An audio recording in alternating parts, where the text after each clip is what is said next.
SMW media and entertainment presents एक मुलाकात आपके साथ।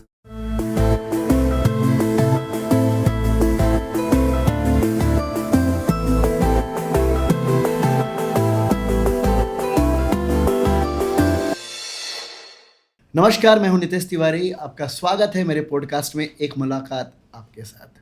तो आज ये मुलाकात कुछ अहम है, तो आइए करते हैं एक मुलाकात one of the finest singer और सारेगामा विनर सिंगर श्रद्धा मिश्रा के साथ। नमस्ते, thank you for having me here. आपका ये पहला पॉडकास्ट है या इसके पहले भी आप कर चुके हैं? आई हैव हैड इंटरव्यूज़ और कुछ पॉडकास्ट ऑनलाइन किए हैं, लेकिन ऐसा आपके साथ पर्सनली पहली बार है। तो आपको ऐसा मन में नहीं था कि पता नहीं क्या पूछेंगे, बोला ऐसा कुछ? नहीं, मुझे पता है, मुझे आप पे पूरा भरोसा है कि आप मुझे संभाल लेंगे। नहीं खैर, मुझे आपके साथ बात इसलिए भी करनी थी क्योंकि म्यूज़िक डायरेक्टर्स को लोग सिंगर के साथ पॉडकास्ट करना, म्यूज़िक डायरेक्टर जब कर रहा होता है तो सुनना ज़्यादा पसंद करते हैं, जो म्यूजिशियन लोग रहते हैं, क्योंकि म्यूज़िक रिलेटेड चीज़ें हम ज़्यादा बात कर सकते हैं। तो मैंने सोचा कि श्रद्धा मिश्रा जी को बुलाया जाए। तो मैं आपसे ये पूछना चाहता था कि रियलिटी शो के पहले आपको पहले भी मौका मिला था कि कोई रियलिटी शो में जाना है, या लिटिल चैम्प जैसे पहले था सारेगामा? ऐसा मौका मिला नहीं था, मतलब क्योंकि लोग बहुत पुश करते हैं आपको कि अच्छा गाना गाते हो तो आप रियलिटी शो में जाओ, सारेगामापा में जाओ, ये करो वो करो।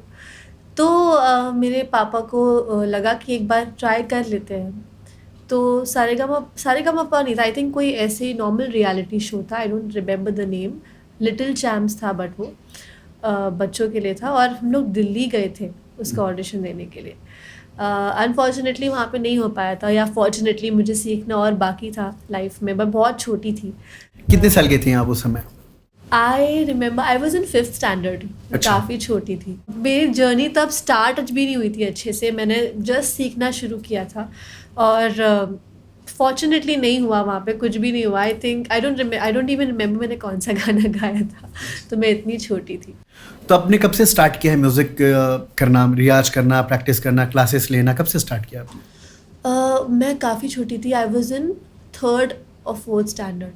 तब से मैंने स्टार्ट किया और मेरी मम्मी ने मेरे क्लासेस लगवाए एक क्लास टीचर के कहने पे। तो मेरी क्लास टीचर ने बोला कि इसको सिखवाओ, ये थोड़ा अच्छा गाती है, इसके सुर है बाय डिफ़ॉल्ट इसमें। अच्छा। तो इसको सिखवाओगे थोड़ा और बेटर हो जाएगा। तो मम्मी ने मुझसे पूछा, अभी बच्चे हैं तो हर चीज़ के लिए ओपन होते हैं, हाँ मैं गाना सीखूंगी, मैं डांस सीख लूँगी, मैं ये कर लूँगी। तो मैंने बोला मैं सीख लूँगी। तो टीचर आना शुरू हो गए, उसके बाद से मैंने प्रॉपरली सीखना स्टार्ट कर दिया। तो म्यूज़िक में इंटरेस्टेड आप बचपन से ही थे, या फैमिली में भी कोई म्यूज़िकल है? फैमिली में उस वक्त, मतलब मेरी दादी ने मुझे भजन सिखाया। तो मेरी दादी वॉज फॉन्ड ऑफ सिंगिंग, मतलब गाती थी, भजन गाती थी, सत्संग में जाते थे, मुझे लेके जाते थे। तो बचपन से ना वो भजन उसमें रही हूँ एनवायरनमेंट में, तो वो समहाउ शायद आ गया। वहीं से हर चीज़ की शुरुआत हुई है। वहीं जाके मैंने अपने क्लास में गाया था, तो मेरी टीचर ने बोला तुम अच्छा गाती हो। तो आई थिंक कि मेरी दादी ही मेरी पहली गुरु है। तो वो आपको, मतलब वो ट्रेंड थी पहले से दादी? नहीं, दादी ट्रेन नहीं थी, लेकिन अच्छा गाती थी। मेरे दादाजी भी सुर में गाते थे, दादी भी सुर में गाती थी, पापा भी सुर में गाते थे। तो इसलिए शायद आप भी सुरीले हो? सुरीले का पता नहीं, बस लोग कहते हैं कि तुम ठीक ठाक गा लेती थी। नहीं, आप बहुत अच्छा गाते हैं।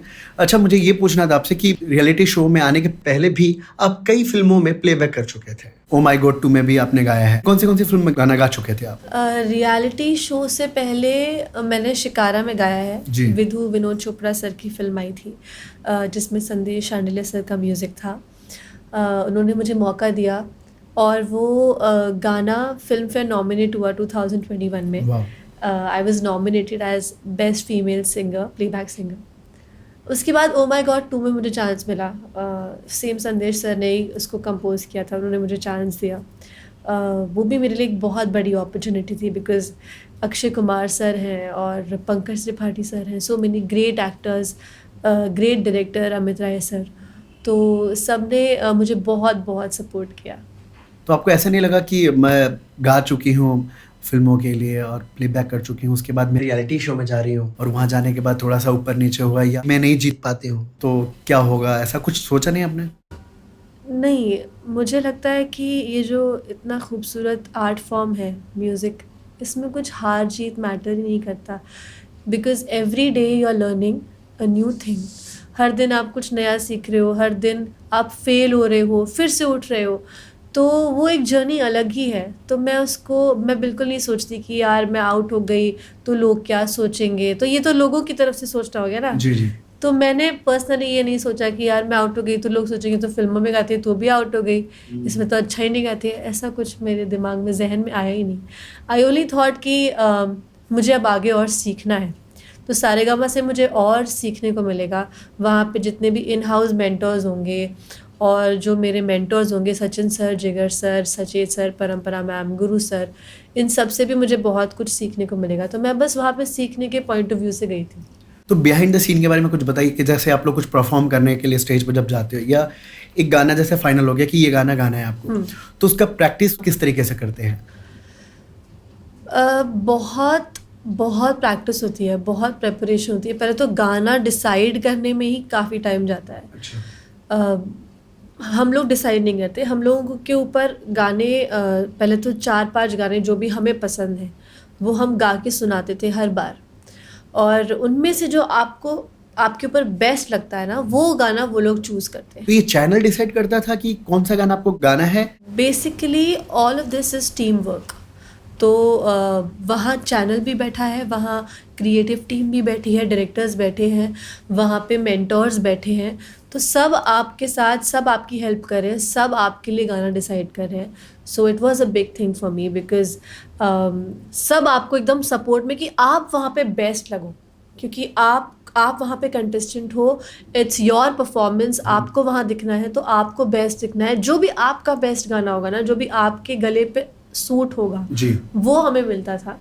तो हमें आधा सा हमारा टेंशन वहीं ख़त्म हो जाता था कि इन लोगों ने कुछ दिया है तो सोच के ही दिया है। तो ये जो पार्ट था, मतलब कब ये स्टार्ट होता है? मतलब पहला जो राउंड होता है उस समय तो आप खुद ही डिसाइड करते हो, जो आपके ऑडिशन राउंड होता है। उसके बाद ऑडिशन राउंड के बाद फिर जो आगे का पड़ाव है वो पूरा चैनल डिसाइड करता है, आपके टीम डिसाइड करती है कि कौन सा गाना गाना है। हाँ, लेकिन अपने जितने भी गाने गाए सारेगामा में, ऐसा लगता है कि ये इनके लिए ही बना है वो गाना, क्योंकि आपके वोकल को पूरा शूट करता है वो गाना। तो ये आज की रात सॉन्ग, वो आपके कौन से राउंड में था वो गाना? वो काफ़ी आगे आया था, जब कोई राउंड नहीं था, मतलब जब शो स्टार्ट हो चुका था, आई थिंक टॉप 8 या टॉप 6 का वो था, चल रहा था, तभी मुझे ऐसा इतना याद नहीं है, आई थिंक तभी मैंने वो गाना परफॉर्म किया था। और जब ये वायरल हुआ तो आपको लगा कि अब बेस्ट पार्ट मेरे लाइफ का, मतलब मुझे तो अभी तक लगता है, जब तक मैंने आपका जितने रील्स देखे हैं, गाने देखे, तो ये काफ़ी लोगों ने कनेक्ट किया है ओरिजिनल से। हाँ, कई बार बहुत सारे कमेंट्स ऐसे भी आए हैं कि ये गाना लग रहा है कि उनके लिए ही बना था। तो ऐसा सचिन जिगर जी ने कहा आपको कि श्रद्धा आप पहले मिलते तो मैं आपसे गवाता? नहीं, ऐसा नहीं कहा, बिकॉज हर गाने की, हर सिंगर की किस्मत होती है जो मिलता है। तो सर ने, और I think the original song by Madhubanti ma'am, और जो उन्होंने गाया है, I think nobody can ever come even close to. लेकिन सबसे ज्यादा आपने, मतलब उसका क्या कहते हैं, जो आउटपुट आपने बिटोर लिया है, मतलब लोगों ने बहुत प्यार दिया आपके उस रील को, बहुत ज्यादा शेयर हुआ। इवन आज भी उसमें रोज व्यूज आते हैं, लोग स्टोरी लगाते हैं, शेयर करते हैं। सचिन सर के साथ प्लान कर रहे हो क्या कि आप एक बार वो गाना फिर से आपकी वॉइस में रीडब हो, ऐसा कुछ आई विश अगर सर चाहें तो एक दूसरा वर्जन निकालना हो, व्हाई नॉट। लेकिन आजकल तो इतनी चीज़ें हो गई हैं कि मतलब एक तो ये वर्जन ऑलरेडी काफ़ी लोगों को पसंद आ गया है। जी जी। और सचिन सर, जिगर सर को भी बहुत पसंद आया है वो। So I don't know, maybe हो सकता है। तो रियलिटी शो में आपके साथ जितने भी दोस्त जुड़े थे, जितने भी सिंगर्स थे, और भी सारे सिंगर्स थे, आपको ऐसा कौन लग रहा था कि यार शायद ये विनर हो सकता है? मतलब स्पेशली सिंगर भी देखते हैं, इतने सारे कंटेस्टेंट हैं, सारे लोग हैं, तो आपको ऐसा लगा कि ये सिंगर मुझे मात दे सकता है, ऐसा कुछ? पता है, मुझे मैं छोड़ के सब विनर लग रहे थे। मुझे नहीं लग रहा था कि मुझे अपने अलावा, जब भी मैं सोची थी विनर, हाँ तो जय हो सकता है, फिर पार्वती, उज्जवल, देन वी हैड शुभश्री जो कि बहुत ही अच्छी सिंगर है। तो मुझे लग रहा था कि ये सारे विनर हो सकते हैं, कैटेगरी में आते हैं। और मुझे कभी भी नहीं, क्योंकि मैंने आपको बोला ना मैं सीखने के पॉइंट ऑफ व्यू से गई थी, मेरे दिमाग में एक बार भी नहीं आया कि शायद मुझे जीतना है या मुझे जीतने के लिए गाना है. I never thought. ये होता ही रहा और चलता ही गया. चलता गया. तो ये जब भी आप प्रैक्टिस कर रहे होते हैं बाकी सिंगरों के साथ, तो आप लोग एक दूसरे को सपोर्ट कर रहे थे या ऐसा था कि नहीं इनको नहीं बताना है ये गलत हो रहा है, ये कि दोस्त की तरह थे आप? कैसे थे वहाँ पे रियलिटी शो में? वहाँ पे बहुत प्यारा एनवायरनमेंट था. मतलब जितना मैंने मैं भी नॉर्मल ऑडियंस की तरह सोचती थी कि नहीं पता नहीं कैसा होगा, बहुत कोई पॉलिटिकल डिसीजन या कुछ ऐसा होता है लेकिन जब मैं वहाँ गई ना तो इतना प्यारा एनवायरनमेंट मुझे दिखा. मतलब ये तो सब झूठ था. तो रियलिटी ही है reality show. Such a wonderful experience it was for me and such a great learning experience जो मैं लाइफ टाइम याद रखूँगी. और जितने भी कंटेस्टेंट्स वहाँ थे, आपने जो सवाल पूछा, जितने भी कंटेस्टेंट वहाँ थे सब ने मुझे सपोर्ट किया, मैंने सबको सपोर्ट किया. We were like a family. हम लोग रूम में बैठ के रियाज़ करते थे घंटों घंटों. और अगर जैसे कि किसी को गाना मिला है कोई डांस नंबर, तो उन्होंने मुझसे पूछ लिया कि यार तुम डांस नंबर थोड़ा ज़्यादा गा लेती हो तो ज़रा बता दो कि ये क्या करूँ. और अगर मुझे मिला है कोई सॉफ्ट नंबर, कोई लता जी का गाना या ऐसा कुछ, तो मैं जाती थी शुभश्री, पार्वती, इन सब के पास कि यार मुझे बता दो. तो जो अपने अपने जॉनरा वाले थे ना, वो सब एक दूसरे के साथ हेल्प करते थे. मार्किंग किस तरीके से करते हैं जो जजेस होते हैं? जैसे कुछ आपका नेक्स्ट राउंड में कौन जाने वाला है, तो ये स्पेशली सिंगिंग को ही देखा जाता है या किस तरीके से उनकी मार्किंग की जाती है? Only singing. सिर्फ सिंगिंग के ऊपर आपके सुर कहाँ लगे, फील कहाँ बहुत अच्छा लगा, कहाँ बिल्कुल नहीं लगा, उस सब को देख के मार्किंग होती थी. वो डांस और ये ऐसा कुछ उन लोग वो जज नहीं करते? नहीं. और डांस तो मुझे लगता है कोई बेचारा और कोई डांस करता भी नहीं था, सिर्फ मैं ही इधर से उधर नहीं. वो एक परफॉर्मेंस हो गया, उसके लिए आपको अप्रिशिएट किया जाएगा, लेकिन मार्किंग जो है वो आपके गायकी पे ही मिलेगी. और कुछ एक ऐसा पल आप बताना चाहें रियलिटी शो में जिस दिन आपको लगा था कि शायद हो सकता है कि नेक्स्ट वीक में मैं ना रहूं, ऐसा कब लगा था? बहुत बैक टू बैक मेरे अच्छे परफॉर्मेंसेस गए थे, लेकिन एक पॉइंट ऐसा आया था जहाँ पे बहुत ख़राब जाने लगा था. मतलब एकदम ग्राफ नीचे जा रहा था और मार्क्स भी उतने अच्छे नहीं मिल रहे थे मुझे पर्सनली. मैंने डुएट गाया था विदिशा के साथ, बाकी सब के साथ, लेकिन मेरे पार्टनर को अच्छे मार्क्स मिल रहे लेकिन मुझे नहीं मिल रहे थे. ऐसा सब मुझे दिमाग में आया तब कि यार अब शायद नहीं रहूँगी मैं, अब निकल जाऊँगी. दुख मुझे इस बात का था कि मैं निकली तो वो जो लर्निंग प्रोसेस चल रहा है वो ख़त्म हो जाएगा. जो यहाँ पे मैं सीख रही हूँ, जिन लोगों से मेरा बॉन्ड बन गया है, जो अब आगे मैं बहुत कुछ सीख सकती थी वो मैं नहीं सीख पाऊंगी. मतलब जीतना आपके लिए मैटर नहीं था कि मुझे जीतना है? मेरे मैं बता रही हूँ, एक पॉइंट तक भी मेरे को वो जहन में नहीं आया, एक बार भी नहीं आया. और एकदम से सब चेंज? हाँ.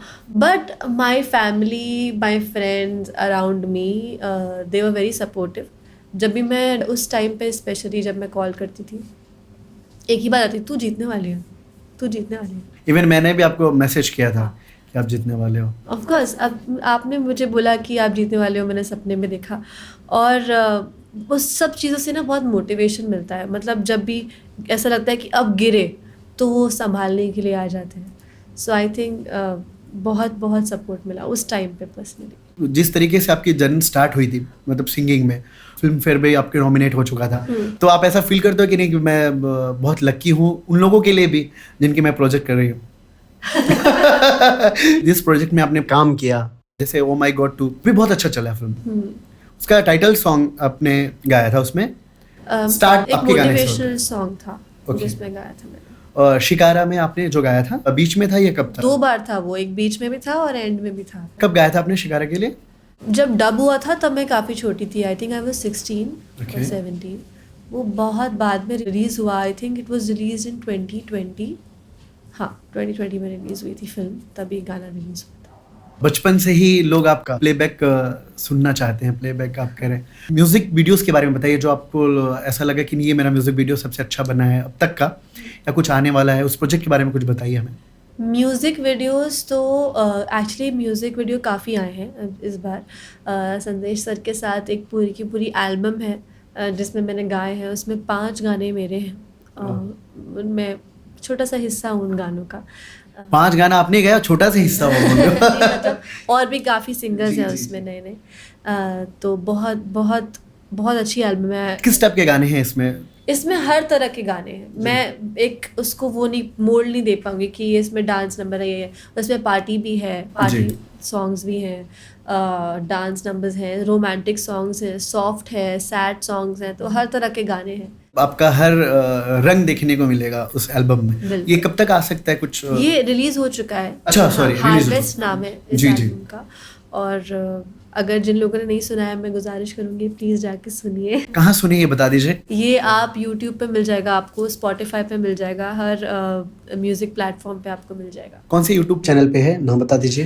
एक आर्टिस्ट फर्स्ट करके एक चैनल है, उस पे ये रिलीज हुआ है। So please go and listen to it. Nadaaniyan के बारे में क्या एक्सपीरियंस आपका? नादानिया जो आपकी मूवी आई है उसमें जो गाना आया है, गाना कैसे मिला आपको? नादानिया मतलब it's a very very big opportunity. First of all thank you so much to Sachin sir, Jigar sir. मैं उनसे कभी बोल ही नहीं पाती हूँ कि मैं कितनी शुक्रगुजार हूँ। वो मुझे चाहते हैं कि मैं अच्छा करूँ लाइफ में, तो मुझे हर बार गाने के लिए कुछ ना कुछ मुझे चांस देते रहते हैं। स्क्रैचेस मैं गाती रहती हूँ उनके यहाँ पे। समहाउ ये मैंने गाया था और उन्होंने मुझे बोला कि Shraddha, Karan Johar really liked your voice and I think हो सकता है कि वो तुम्हारा गाना वहाँ पे सिलेक्ट हो जाए। तो मैंने किसी को बताया नहीं। बोला यार मैं बताऊंगी तो शायद ऐसा होता है ना, एक भरम बता हो दिया जाए तो कि फिर हाँ, कहीं हाँ कहीं निकल ना जाए वो। क्योंकि ये चीज़ें बहुत मुश्किल से मिलती हैं और फिर इनको मैं शांति रहती हूँ इस बारे में, बात ही नहीं करती। मैंने बहुत टाइम तक पेट में रखा, अपने मम्मी पापा को भी नहीं बताया मैंने। अच्छा। हाँ, तो अपने पास तक रखा। और उसके बाद जब फाइनली मुझे कॉन्ट्रैक्ट आ गया साइन करने के लिए, तभी मैंने मम्मी पापा को बताया कि ऐसा ऐसा हुआ है। और when I first saw my song movie में खुशी कपूर के ऊपर मेरी आवाज़ थी, इतना अच्छा लगा मुझे, इतना डिफरेंट लगा कि कोई एक्टर इतना अच्छा, इतना नोन, वो आपकी आवाज़ पे एक्टिंग कर रहा है। तो एक अलग सा वो feel. Such a great experience. Nadaaniyan आपने एक बार ही डब किया था या आप दोबारा बुलाए थे नहीं। आपको डब करने? आई थिंक फर्स्ट टाइम मैंने डब किया था, उसके बाद उन्होंने भेजा था सुनाने के लिए। दूसरी बार में इधर उधर थोड़े से चेंजेस थे। दोबारा आपने कुछ करेक्शन किया था? हाँ, दोबारा करेक्शन के लिए गई। तो आपकी आवाज में ही फाइनल जाने वाला है, सचिन सर ने बता दिया था? मुझे ऐसे मैं दूसरे फिर किसी और गाने के लिए गई थी, तो जिगर सर ने बोला अच्छा तुम वो गाना जो था ना जो आपने गाया था, वो एक मुझे पता नहीं कौन सी फिल्म है, वो Karan Johar sir really liked it. तो कितने दिन के बाद वो रिलीज हुआ डब के बाद? 3-4 महीने। 3-4 महीने तक आपने बात छुपा के रखी, किसी को भी नहीं बताया? और जब पहला आपने किसको बताया कि मेरा गाना आ रहा है? पहले मैंने अपने मैनेजर को बताया कि Okay. दोस्तों अभी टाइम आ गया है अपना। अच्छा। नहीं, पहले अपनी मम्मी को बताया, अपने मैनेजर को बताया, फिर अपने पापा को बताया, क्योंकि पापा बड़े इमोशनल हैं। ओके। तो उनको अगर पता चल जाता है तो वो सीधा फोन लगाते हैं और पूरे खानदान में पता चल जाता है भाई श्रद्धा का गाना आ रहा है। तो मैं बोला इनको सबसे लास्ट बताएंगे, इनफैक्ट रिलीज के बाद बताएंगे। तो पूरी फैमिली एक साथ गई थी देखने के लिए मूवी जब आपकी आवाज चल रही थी? नहीं, बट उन्होंने देखी अपने घर पे बैठ के, क्योंकि नेटफ्लिक्स पे रिलीज हुई थी। तो उन्होंने सबने देखा और सबने बहुत तारीफ की। सबको पसंद आया आपकी वॉइस? बिल्कुल। तो अभी करण जौहर सर के साथ फिर कुछ प्लान चल रहा है? मुझे तो बताया जाएगा कि तुम्हें ये गाना गाना है तो कि कई बार क्या होता है कि करण सर खुद भी सामने से कहते हैं, मतलब म्यूजिक डायरेक्टर को, कि नहीं श्रद्धा की आवाज रखते हैं हम। आई होप ये आपके सपने में आए फिर से। आएगा आएगा आएगा आएगा आएगा बिल्कुल, क्योंकि थोड़ा डिफरेंट आवाज है आपकी और लोग पसंद भी कर रहे हैं। नादानिया के बाद सचिन सर के साथ दूसरा कोई प्रोजेक्ट लाइनअप है आपके? बताओगे नहीं लग रहा है मुझे, 6 महीना वेट करना। सब छुपा के रखूंगी मैं अपने लेकिन संदेश सर के साथ है काफी प्रोजेक्ट्स जो अनरिलीज्ड हैं, अभी रिलीज होने बाकी हैं और बहुत अच्छे अच्छे। I am waiting for the audience to listen to it, क्योंकि बहुत खूबसूरत गाने हैं उनके वो। और बाकी तो सचिन सर, जिगर सर का तो मतलब मैं गाती रहती हूँ उनके लिए स्क्रैचेस, तो पता नहीं है कब कौन सा तीर लग जाए। किस टाइप के गाने गाना आपको बहुत पसंद है? मतलब इस टाइप का गाना मुझे मिले तो मैं जान डाल दूंगी, ऐसा वाला? मैं क्या कर दूंगी, जान डाल दूंगी। हाँ, ऐसा कौन सा गाना, मतलब आपको ऐसा लगता है कि इस टाइप का गाना मुझे मिल जाए बस, इससे बेटर तो कोई हो ही नहीं सकता? नहीं, मुझे I am still trying to gain so much confidence on myself कि मैं बस अब ये गा दूंगी तो खत्म है दुनिया, ऐसा नहीं है। नहीं, कई बार होता है ना आर्टिस्टों का कि ये मेरे Comfortable zone कंफर्टेबल जोन में है, स्केल में है, क्योंकि कई बार होता है कि स्केल भी मैच होना चाहिए। सिंगर्स के लिए मोस्टली होता है कि कई बार गाना बहुत अच्छा है लेकिन हमारे स्किल मैच नहीं हो रहा, कई लो हो जाता है, कई बार हाई हो जाता है। क्या है कि एक बार को पावरफुल गाना, एनर्जेटिक गाना आप निभा लेते हो समहाउ, तोड़ तोड़ के उसको गा गा के, लेकिन जब कोई रोमांटिक गाना या कोई स्लो सॉन्ग, ठहराव वाला गाना आता है तो आपको भी ठहरना पड़ता है। तो उस जोन में जाने के लिए मुझे थोड़ा वक्त लगता है, तो मुझे लगता है कि वो थोड़ा सा मेरे लिए थोड़ा सा मुझे लिए चैलेंजिंग है, विच आई अप्रिशिएट अलॉट।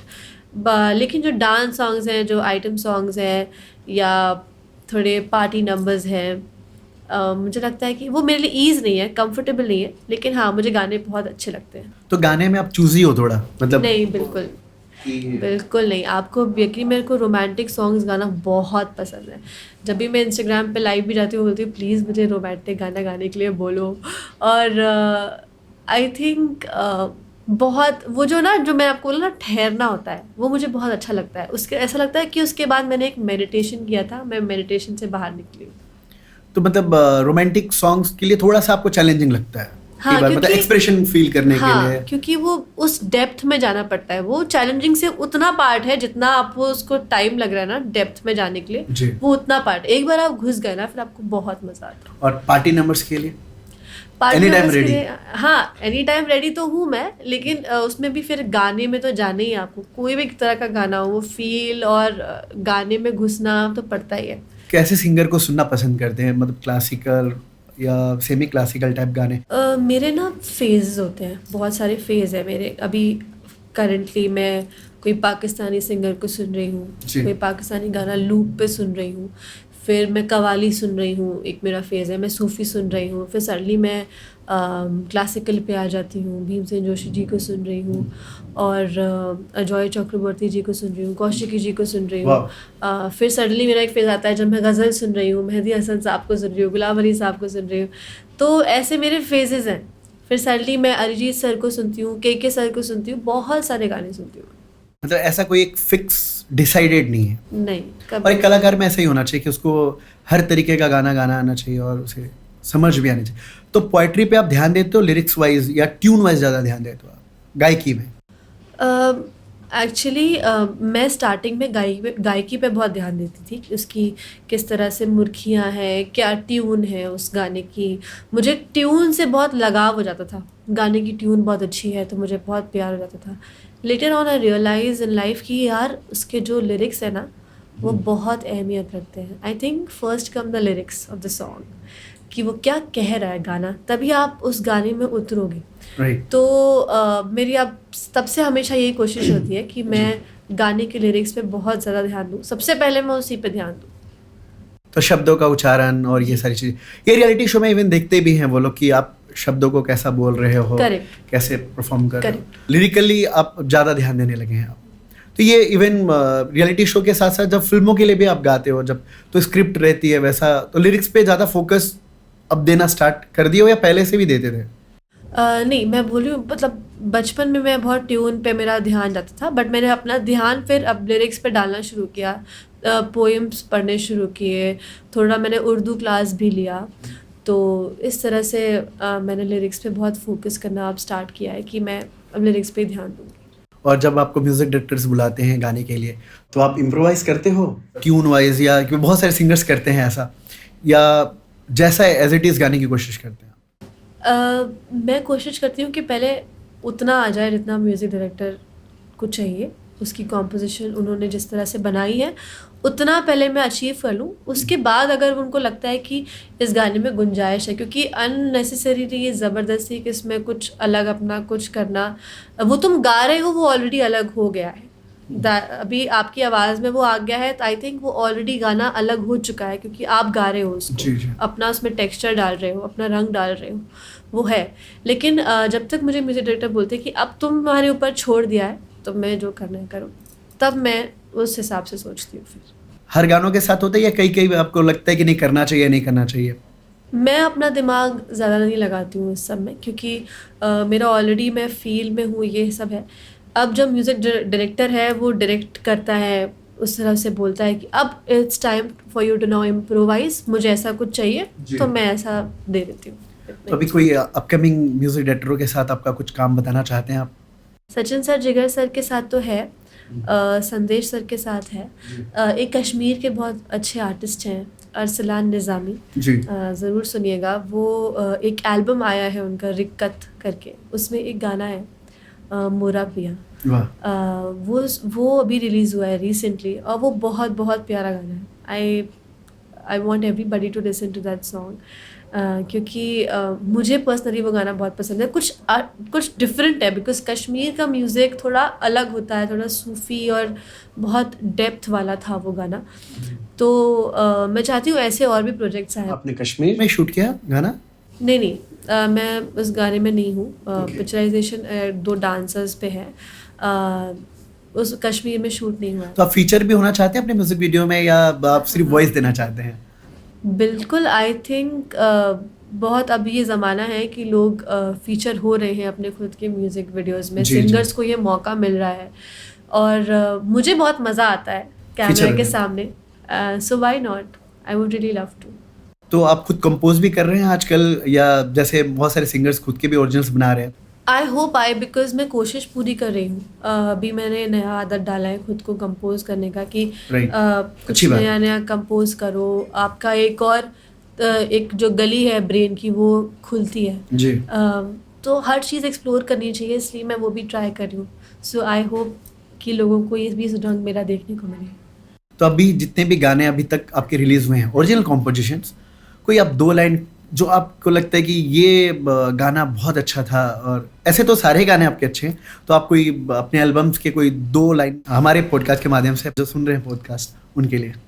बिल्कुल, जो मैंने जिक्र किया था कश्मीर आर्टिस्ट हैं, कश्मीरी आर्टिस्ट अरसलान निज़ामी सर जी। उनका एक गाना गा देती हूँ मैं, जो मैंने और उन्होंने कोलैबोरेट किया था। इसकी कंपोजिशन किसने की थी? उन्होंने की थी, अरसलान। है, और बहुत अच्छा गाया भी आपने। Thank you so much. मुझे लगता है कि वहाँ भी मैं सुनूंगा आपका जो रिकॉर्डेड है, ये तो लगता है 1 टेक में ही गाया होगा आपने ये। बहुत बहुत प्यारी फील है। तो ये इस टाइप के मतलब कॉम्पोजिशन, जैसे ये अभी मैंने जो सुना, और इस टाइप के गाने उस एल्बम में है जो आपने कहा जी, उनके साथ और दोबारा भी कोलैब कर रहे हो आप next? I hope, I wish कि उनको मैं इस किसी कॉम्पोजिशन के लायक लगूँ अपनी, कि बहुत बहुत अच्छे कॉम्पोजिशंस बनाते हैं वो, because I would really love to sing for him. अभी आपके फिलहाल गुरु कौन है जिनसे आप शिक्षा ले रहे हैं संगीत की? क्योंकि अंत नहीं है इसका, जितना सीखते रहो ये। तो अभी फिलहाल आप किनके साथ जुड़े हैं? अभी मेरे गुरु हैं ललित मिश्रा सर जी। वो मुझे सिखाते हैं, और बहुत बहुत मतलब ही is like an ocean of music. तो मैं बस यही कोशिश करती हूँ कि उनका मेरे सिर पे हाथ हमेशा बना रहे। इससे पहले जो बचपन में मुझे सिखाते थे मनोज कोहली सर, जिनसे मैंने फ़र्स्ट टाइम सीखना शुरू किया था, वो मेरे सबसे पहले गुरु थे प्रोफेशनली, जिनसे मैंने सीखना शुरू किया था। उसके बाद जब मैं मुंबई शिफ्ट हो गई थी, तो राजश्री पाठक मैम थी, उनसे मैंने सीखा था। राजश्री पाठक मैम बांद्रा में जाती थी पूरा, तो उनकी स्टूडेंट नीति मोहन मैम भी रही हैं, तो वो भी उनसे भी मुझे बहुत अच्छी तालीम मिली है। उनका भी आशीर्वाद, I can still feel that she praise for me, and she मेरे लिए बहुत अच्छा सोचती है, बहुत अच्छा। जब भी मैं अभी भी कॉल करती हूँ उनको, हमेशा मुझे बहुत दुआएं देती हैं, बहुत आशीर्वाद देती हैं। आप मुंबई में कब से हैं? मतलब बचपन से आप मुंबई में हैं या कुछ टाइम बाद मुंबई आए? मैं आगरा में पैदा हुई थी, और मैं वहीं पे बेस थी, वहीं पे रहती थी। मेरी पूरी फैमिली, मम्मी पापा, मैं, मेरा भाई, जॉइंट फैमिली में रहती थी, दादी दादा। तो सडनली धीरे धीरे करके जब मैंने म्यूज़िक सीखना शुरू किया, तो फिर मेरे पापा ने बोला कि मुंबई शिफ्ट हो जाते हैं, तुम जाओ मुंबई, तुम्हें प्लेबैक सिंगिंग में इतना इंटरेस्ट है म्यूज़िक में, so why not take it seriously, एक दूसरे लेवल पे लेके जाओ, नेक्स्ट लेवल पे लेके जाओ उसको, तो तुम इसको प्रोफेशनल बना लो, क्यों ना। तो मैं बहुत छोटी थी ये सब समझने के लिए, बट मैं 7th स्टैंडर्ड में फिर यहाँ आ गई। मुझे एज आई थिंक मेरी कुछ 12-13 साल होगी। तो यहाँ पे मैंने 7th स्टैंडर्ड में एडमिशन लिया और फिर मैंने यहाँ पे अच्छे से सीखना शुरू किया, थोड़ा सीरियस हो गया। गाइड कौन करता था आपको, कौन से गुरु के पास जाना है? ये क्योंकि मैं बचपन से स्टूडियो में बहुत स्क्रैचेस गाती थी। अच्छा। संदेश सर के लिए। जी जी। तो उन्होंने मुझे बोला कि तुम देखो अभी तुम्हारा वॉइस सेक्शन ऐसा हो रहा है, तो तुम थोड़ा शांत बैठा करो, अभी रियाज मत करो, बिकॉज वॉइस चेंज होती है ना बच्चों जी की। जी जी। तो उस टाइम पे मैंने रियाज नहीं किया। तो he used to guide me a lot, he is like a mentor to me, like a godfather. तो उन्होंने मुझे बहुत गाइड किया है इस पर कि कब गाना है, या मतलब उनकी गाइडेंस रहती थी। जी म्यूजिक टीचर के लिए भी वही बताते जी, थे आपको बिल्कुल कि? बिल्कुल। उन्होंने ही बताया, राजश्री मैम के बारे में भी, ललित सर के बारे में भी उन्होंने मुझे बताया। और आज देखिए आप श्रद्धा मिश्रा आज यहाँ पे पहुँच चुकी हैं। कोई दूसरा कोई फिल्म जिसमें आप डब कर चुके हो और वो आपको पता चल चुका है कि वो आने वाला है, ऐसा कुछ नहीं बताओगे? अच्छा, क्योंकि यहाँ ऐसा भी होता है कि कई बार रीडअप हो जाते हैं, बड़े बड़े गाने रीडअप हो जाते हैं। हाँ, तो ये डर है क्या? कोई डर नहीं है यार एक्चुअली लाइफ में। अभी सारे डर खत्म हो चुके हैं, बिकॉज म्यूजिक मैं करना चाहती हूँ, तो मुझे ये डर सब क्रॉस करने तो पड़ते। म्यूजिक कंपनीज आपको अप्रोच कर रहे होंगे साइन हो जाओ ये, क्योंकि बहुत सारे जैसे रियलिटी शोज के बाद आर्टिस्टों के साथ साइन कर लिया जाता है। क्योंकि मेरे और भी जितने सारे दोस्त रहे हैं, इवन नाम नहीं लूँगा, वेल नॉन सारे सिंगर्स दोस्त भी हैं, तो वो कहते हैं कि यार मैंने को 2-3 साल के लिए शो में आया, रियलिटी शो में साइन कर लिया, कुछ काम नहीं करवाई ये। तो ऐसा कुछ को साइन करवाना चाहते थे रियलिटी शो से निकलने के बाद? हाँ, आई थिंक आपने जैसे बोला कि बहुत कॉमन है, एंड हर कोई चाहता है कि हम अपनी मुझे मतलब आर्टिस्ट के लिए अच्छा हो जाएगा, उनकी कंपनी के लिए भी अच्छा हो जाएगा, सब मिलके कोलैबोरेट कर सकते हैं किसी चीज़ पे। तो कोलैबोरेशन के लिए आई एम ऑलवेज रेडी। मैंने सबको बोला कि I am always ready for collaboration. And personally मेरी एक पर्सनल लेवल पे अभी मेरी ग्रोथ चल रही है। जी जी। तो मैं अभी किसी के साथ साइन होने के लिए आई थिंक रेडी भी नहीं हूँ, और मैं होना भी नहीं अभी चाहती हूँ। मतलब बॉन्ड नहीं होना चाह रहे किसी कंपनी के साथ? हाँ, मैं सबके साथ काम करना चाहती हूँ, and nobody actually ever forces you, पर नहीं करना चाहते, इट्स ओके। तो जो नए म्यूजिक डायरेक्टर्स जो हैं, जो आपको गंवाना चाहते हैं, तो उनके लिए आप क्या कहेंगे आप हमारे पॉडकास्ट माध्यम से? जो नए म्यूज़िक डायरेक्टर्स हैं जो मुझसे गंवाना चाहते हैं, please do contact me, because I am really hungry for work, और मैं गाना गाने के लिए बहुत कीन रहती हूँ कि मुझे कोई अच्छा गाना मिले, या अच्छा भी नहीं है, कोई भी गाना मिले गाने के लिए। I just want to explore my voice जितना भी ज़्यादा हो सके। तो एक नितेश तिवारी जी भी हैं, एक म्यूज़िक डायरेक्टर। मैं उनको ज़रूर कॉल करूँगी कि प्लीज़ मुझसे कोई गाना गाओ। अरे नहीं, मैं आपसे गवाऊंगा पक्का। इज़हार-X 2 बना रहा हूँ मैं, तो मैं आपको पक्का गवाऊंगा। 1 आपने सुना है या नहीं? किसी ने आपने कहा था? हाँ सुना है, जजिम शर्मा, हाँ, मैंने सुना ये सब थे। हाँ, मैंने सुना। आपके वॉइस में बहुत अच्छा लगेगा। कंपोजिशन आपके साथ प्रैक्टिस भी करवाया था आपको मैं, तो वो करेंगे, पक्का करेंगे। इसलिए नहीं करेंगे कि विनर हो गई है अब गवाते हैं, ऐसा नहीं। मैं पहले से भी प्लान था कि आपके साथ काम बस करूंगा। आप लाइव बोल चुके हो, अब करना पड़ेगा। अरे करूंगा, पक्का करूंगा। गजल आपने अभी तक किया है? मतलब ओरिजिनल गजल रिलीज हुई है आपकी? अभी तक नहीं, अभी तक ऐसा मौका नहीं आया। नेक्स्ट इज़हार-X 2 है मेरे साथ, वेट एंड पक्का। वॉच। म्यूजिक वीडियोस में जैसे पार्टी नंबर्स की हम बात कर रहे थे, तो पार्टी नंबर के लिए जैसे सचिन जिगर जी का एक टेस्ट है, म्यूजिक का एक टेस्ट है, इस टाइप के गाने जो भी वो बना रहे होते हैं। तो अभी मैं देख रहा हूँ कि वो जितने उनके हिट नंबर्स हैं, वो अभी उनके साथ लाइव कॉन्सर्ट भी कर रहे होते हैं। तो वो आपको गाइड करते हैं कि नहीं इसको ऐसे गाना वैसे गाना, या बोलते हैं कि श्रद्धा आपको स्टेज दे दिया, आप संभाल लो? मैं जब भी जाती हूँ तो एक तो मेरा उनके साथ बॉन्ड बहुत ही डिफरेंट है। They trust me also, they like कि जा अभी तुझे बस यहाँ पे खुल जाना है बेटा। उनको पता है कि ये इतना तो कर ही लेगी। तो ना बेटा यहाँ जाके खुल जा, बस खुल जा। फिर मैं उनको पूछती, सर मुझसे कोई गलती है तो मुझे बताइए, कोई मैं इम्प्रूव कर सकती हूँ? तो फिर वो सोचते हैं, मुझे बताते हैं हाँ मैं तुझे बताऊँगा। बिकॉज वो चाहते हैं कि मैं हर तरह से ग्रो, बिकॉज आप में हमेशा ग्रो होने की गुंजाइश रहती है, हमेशा कुछ ना कुछ इम्प्रोवाइज आप कर सकते हो, अपने अंदर इम्प्रूव कर सकते हो। तो वो मुझे ज़रूर बताते हैं। तो अभी लास्ट उनके साथ जो इवेंट हुआ उसके बारे में कुछ बताइए, कैसा एक्सपीरियंस रहा आपका उनके साथ? अभी रिसेंटली जो इवेंट था, जो इवेंट के बारे में, yes. जो कॉन्सर्ट हुआ था लखनऊ में, जी जी। तो बहुत बहुत बड़ी ऑडियंस थी, काफ़ी ज़्यादा ऑडियंस थी। I think 20,000 people were there. वाह। और तो मैंने बोला कि अच्छा चलो ठीक है। मैंने सोचा अब मुझे अपना और भी अच्छा बेस्ट देना पड़ेगा। लेकिन जब सर की प्रेजेंस होती है ना तो अपने आप सब एक ईज ऑरा। हो जाता है। हाँ, वो ऑरा डिफरेंट है, वो वाइब डिफरेंट है। ऐसा लगता है कि somebody is holding my hand पूरे टाइम। और जब भी मेरा पार्ट आता है वो मुझे हमेशा ऐसे करके देखते हैं कि अब इसको गाना है। तो कभी कभी स्टार्टिंग में जब मैंने स्टार्ट किया था, मैं बहुत नई थी उनके साथ, तो मुझे पता नहीं था कि कहाँ से क्या करना है। मैंने बहुत उसको याद तो किया था हर अरेंजमेंट को, लेकिन डर था वो स्टेज पे, मैं बहुत नर्वस वो फियर निकल चुका है। हाँ, वो निकला तो नहीं है, वो नर्वसनेस अभी भी रहेगी। बट एवरी टाइम मेरा पार्ट आने वाला होता है, ही गिव्स मी काउंट। अच्छा। 3 4 तो इतना मेरी वो हेल्प करते हैं और very very sweet to me. Personal event कर रहे होते अपना खुद का, श्रद्धा मिश्रा लाइव कॉन्सर्ट, उस समय कैसा एक्सपीरियंस रहता है आपका? मैं अभी भी अपने लाइव कॉन्सर्ट्स कर रही हूँ और पहले भी मैंने बहुत लाइव शोज़ किए हैं। आई थिंक लाइव परफॉर्मेंस मेरे लिए एक अलग दुनिया है। वहाँ मुझे रियलाइज़ होता है how much I love music, how much मैं म्यूज़िक के लिए जी रही हूँ। वहाँ पे मुझे रियलाइज़ होता है। वाह। क्योंकि घर पे आप रूम में बैठे हो, थोड़े फ्रस्ट्रेटेड हो, आप रियाज करे हो, ये मुर्खी बराबर नहीं आ रही, ताल बराबर नहीं आ रही, ये नहीं हो रहा, वो नहीं हो रहा। लेकिन वहाँ मुझे ऐसा लगता है कि मेरे पंख खुल चुके हैं अभी। कुछ भी गाने। हाँ, this is my home, actually the stage is my home. कोई भी आता है तो मैं थोड़ा सा ऐसा फील करती हूँ कि अरे गेस्ट आ गए, जैसे घर पे है, थोड़ा सा अनकम्फर्टेबल हो जाते हैं ना, मैं हो जाती हूँ। और जब कोई नहीं होता, मैं अपने म्यूजिशियंस के साथ अपने स्पेस में हूँ and it's a wonderful feeling. I am on some different planet.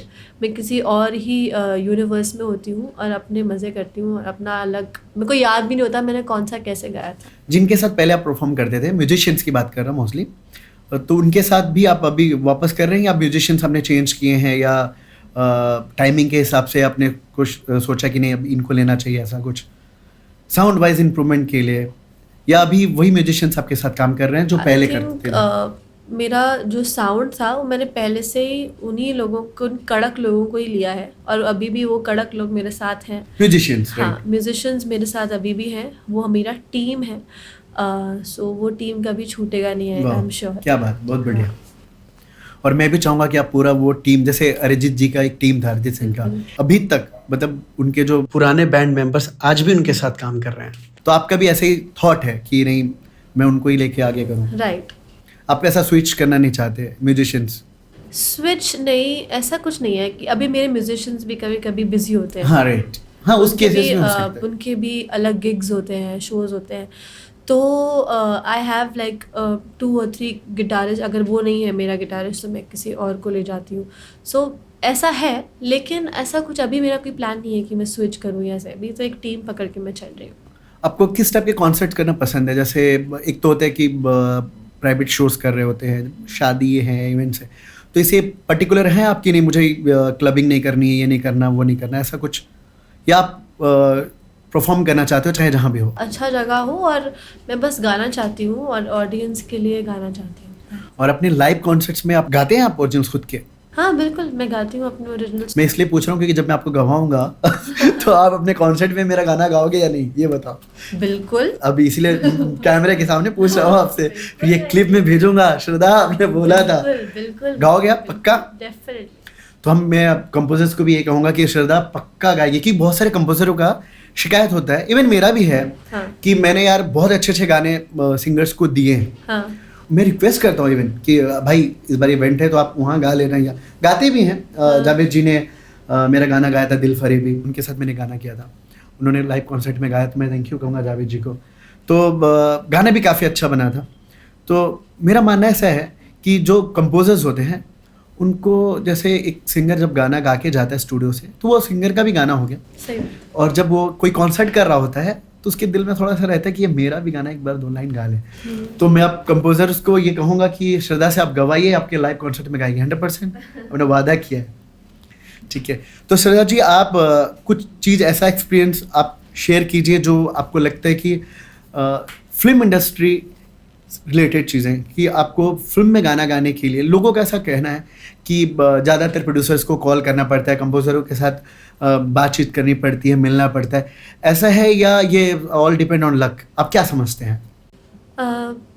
कहीं ना कहीं आपकी मेहनत है और कहीं ना कहीं किस्मत भी है, क्योंकि आप अपनी मेहनत कर लो लेकिन सब कुछ आपके हाथ में नहीं होता। आपको चलाने वाला, आपकी लाइफ को चलाने वाला कोई और बैठा है ऊपर जी। ऐसा मेरा मानना है। और तो मैं अपनी मेहनत करती हूँ, उसके बाद सब भगवान पे छोड़ देती हूँ। जहाँ पे भी मुझे लेके जाना चाहते हैं, अच्छा तुम सारेगामा में जाना चाहती, मैं तुम्हें सारेगामा में भेजना चाहता हूँ, ठीक है वहाँ चले जाओ। मेरा एक बहुत बड़ा बैंकॉक का कॉन्सर्ट कैंसिल हुआ सारेगामा, जिस दिन मेरा ऑडिशन था। और उसके एक और मेरा बहुत बड़ा कॉन्सर्ट होने वाला था मुंबई में, मतलब ये रियलिटी शो के पहले? जी, बहुत बड़े स्टेडियम में वाला था, वो कैंसिल हुआ एक दिन पहले, जस्ट बिकॉज। और जिस दिन बैंकॉक में मेरा शो था उसी दिन ऑडिशन था सारेगामा का। तो देखिए लाइफ आपको कैसे कहाँ लेके जाती है। So actually you don't have to worry at all, you actually just, हाँ, आपको बस अपनी मेहनत करनी है कि जब वो तुम्हें मौका देगा तब तुम्हें अपना 100% देना है, तब तुम्हारी मेहनत दिखेगी। तो आई बिलीव कि वो किस्मत कह लो या भगवान का कोई इशारा कह लो या उनकी चाल कह लो, वो वही करते हैं। मैं बस अपनी मेहनत पे विश्वास रखती हूँ कि मैं अपनी मेहनत करूँगी। और मैं I keep reminding composers, I keep messaging them out of respect, क्योंकि मुझे अच्छा लगता है। मैं काम नहीं मांग रही हूँ एक तरह से, but I want to work, like I want to collaborate, I want to learn something new. मैं एक्चुअली ये बोल रही हूँ कि मुझे आपके गाइडेंस में और बेहतर करना है और इम्प्रूव करना है। I want to collaborate with everybody, all the music directors. मेरा ड्रीम है AR रहमान सर के साथ कोलैबोरेट करना। तो आई होप वो सारे पूरे हों। आई होप मैं अपनी मेहनत इतनी करूँ कि भगवान को लगे कि हाँ ये मेहनत करी है, इसको ये चांस और दे सकते हैं। तो आप करते रहे। तो आपका विनिंग मोमेंट बताइए जो सारेगामा में रहा, जिस दिन आपको पता चला कि मैं अब जीतने वाली हूँ, या उसको सेम टाइम पता चला था आपको? जैसे कि अब रियलिटी शोज़ में मैं उनके लिए बताना चाहता हूँ, मैं जैसे हमारे ऑडियंस के लिए, आप लोगों को पहले पता होता है कि आप विनर हो चुके हो? कुछ भी नहीं, तभी तो इसका नाम रियलिटी शो है, क्योंकि कुछ भी नहीं पता होता। और इनफैक्ट हमारा तो एक बैटल हुआ था, लाइव बैटल हुआ था।